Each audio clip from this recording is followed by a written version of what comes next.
Bienvenue chez Fratrie. Je m'appelle Aurélien Lermite, je suis le cofondateur de l'association Fratrie. Et aujourd'hui, nous sommes dans la maison de Bourg-la-Reine. C'est une maison qui a ouvert il y a un petit peu moins d'1 an, au cœur de Bourg-la-Reine, et qui loge 15 jeunes actifs, dont 6 en situation de handicap mental ou de troubles autistiques.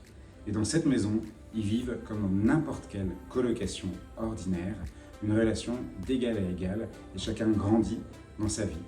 Nous, Fratrie, on s'occupe particulièrement de prendre soin des personnes en situation de handicap, de leur permettre de prendre leur autonomie et de trouver et de durer dans un travail, idéalement en milieu ordinaire qui leur correspond. Cette maison, nous avons pu l'ouvrir grâce au soutien d'investisseurs solidaires qui portent le projet immobilier via la foncière Fratrie, mais aussi grâce au soutien de mécènes et en particulier de l'association ADPS Santé, qui nous a aidé de façon conséquente à pouvoir meubler cette maison et qu'elle soit prête pour accueillir ses premiers colocataires à la fin de l'année dernière. Dans cette maison, les jeunes en situation de handicap ont un loyer adapté à leurs sources de revenus qui sont faibles. Les jeunes sans handicap, eux, payent un prix de marché, puisque l'idée est vraiment de démontrer que c'est possible de vivre dans une colocation ordinaire avec des personnes en situation de handicap sans être particulièrement incité financièrement à y vivre.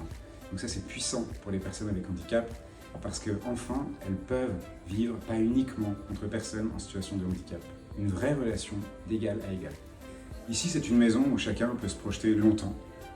Avec le recul, même si on n'a que 4 ans d'existence, Fratrie, dans son ensemble, on voit que les jeunes en situation de handicap sont encore présents depuis le début. Certains peuvent commencer à faire des projets de vie autonome. Et c'est la force de Fratrie, c'est qu'ici, ils apprennent à grandir en autonomie et ils peuvent aussi prendre un logement en proximité demain s'ils le souhaitent. Ils ne perdent pas leur accompagnement, leur vie sociale. Quant aux jeunes actifs sans handicap, eux, ils restent en moyenne 2 ans, ce qui est une durée dans le monde du co-living importante, donc ce qui montre que ça fonctionne. À chaque fois qu'on commence à travailler avec un groupe de jeunes en situation de handicap à leur projet de vie, très rapidement, on se rend compte qu'ils ont besoin d'être près des services, près des transports en commun rapides pour aller plus facilement trouver un travail et pour avoir une vie sociale plus riche.